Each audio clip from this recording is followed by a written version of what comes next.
Hi, I'm Josh Bailey, and you're watching KSP News. Coming up toward the end of the semester is Kirkwood's Spring Musical. This year, the Kirkwood Theater Department is producing the musical Ordinary Days. The musical explores the human connection by following four individuals and the connections they make despite being in the busy city of New York. The directors and cast are doing everything they can, from individual rehearsals to singing in masks, to ensure the health and safety of everyone involved. For additional precaution, the performances will be streamed online. Ordinary Days plays from April 15th to the 18th. A 1-hour training for the Green Bandana Project will be held Wednesday, April 7th at 11. The project was started to create a safe and supportive space for people struggling with mental health issues. During the training, students learned about mental health resources and how to guide other people to get help. A green bandana tied around a student's backpack is an indication that they are a safe person to talk to and to have resources on how to get help. And now we have our own Samson Kimani with sports. Kirkwood baseball is 23 games into its season at 10-13.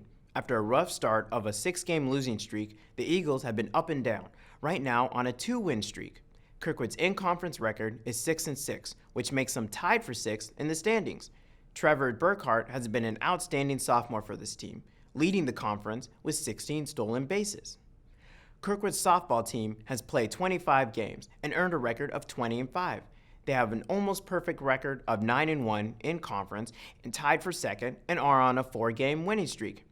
They have been hitting all cylinders, winning the last 4 games by an average of more than 9 runs.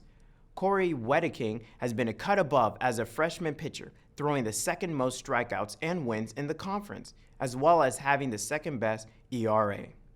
Kirkwood's men's basketball team has been solid this year, with a record of 12-9. Starting off as an up-and-down season, the team is on a tough 2-game losing streak. Kirkwood's calling card has been defense, as they are number 1 in the conference for opposing field goal percentage and second in opposing team points.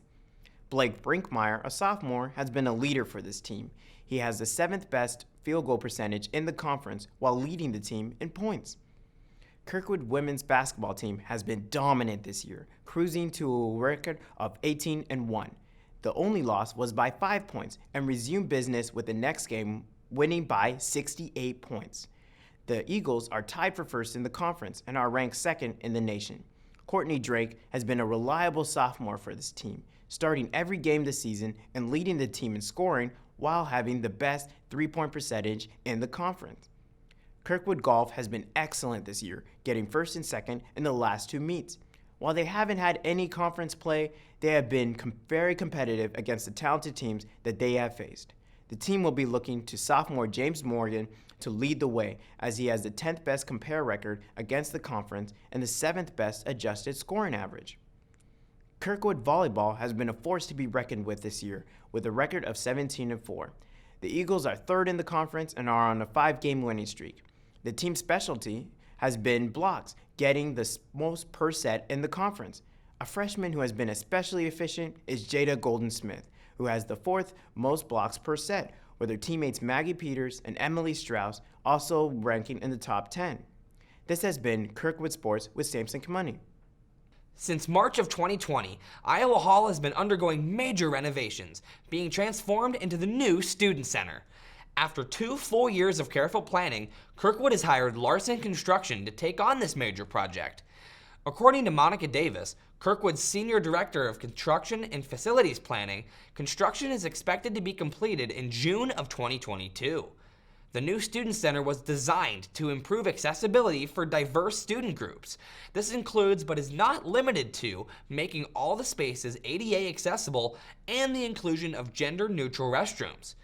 By creating a space for students to gather, Davis and the rest of the faculty hope to increase student engagement on campus. Their efforts include large meeting rooms and accessible offices. The cafe will be back and better than ever, with more food selections, a to-go counter for after hours, and a coffee bar on the 2nd floor. Overall, plenty of exciting developments to look forward to. Finally, from February 13th to the 17th, Texas was plunged into a storm of ice and snow, freezing their wind turbines to a halt. Since those wind turbines provide Iowa with some of its energy, western Iowa feared losing its power once again after the derecho hit last August, this time while experiencing temperatures 20 degrees below zero. To hear more about how this affected Iowa, visit eaglevoice.com. Thanks for tuning in. I'm Josh Bailey, and this has been KSP News.